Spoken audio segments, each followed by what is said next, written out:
තියෙන්නේ ජීස්තින් ලාගේනේ. දෙවියන් සරණයි.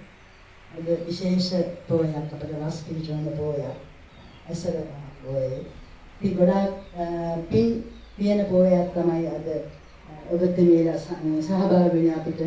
ඉතින් මේ අතරම අපිට සකසා ගන්න මේ දානමාන සකසා ගන්න අපිට වියලි ආහාර අරගෙන තමයි අද මේ සියලුම දෙනා ඇවිල්ලා තියෙන ජිත්මි දයාරත්න චමත් කලන්සෝරිය කරුණානායක මේ පවුල් කීපයක් සම්බන්ධලා එකම පවුලේ දරුවෝ මුණබලගෙන පිරියෝ ඒ සියලු දෙනා මව් පාපියා ඔක්කොමලා අද ඇවිල්ලා අපිට මේ වියලි ආහාර ලබා දෙන්න තමයි ඉල්ල තියෙන්නේ.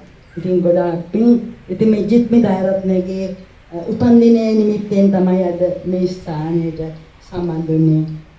සුබ උපන්දිනයක් වේවා ජිත්මි දයාරත්න දියණියනි. ඔයා ඇතුළු මේ සම්බන්ධ චමත් කලන්සූරිය කරුණානායක ඇතුළු මේ සිල් දෙනාම සහෝදර සහෝදරිය මව් එපියා ඇතුළු සිල් දෙනාටම මේ ශාන්තේ ඉඳන් පාදාන්තේ දක්වා වූ සියලුම ශීර්ෂගත රුධිරගත නහරගත සෙම් රෝග තදබල රෝගාබාධ ඩෙන්ගු වෛරස් මාරාන්තික රෝගාබාධද ඔයාලගේ ජීවිතේ කිසිම කෙනෙකුට ශරීරගත නොවේවා කියලා මා ප්‍රාර්ථනා කරනවා.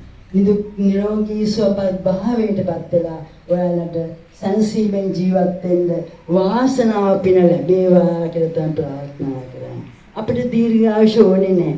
අපිට ඕනේ නිරෝගී භාවය විතරයි. ඉතින් අපි මැරෙන අය කවුරුත් මැරෙන අය අපි ඒ වුණාට වහ පින් කරගන්න ඕනේ. මෙවන් අවස්ථාවල තමයි පින් කරගන්න පුළුවන්.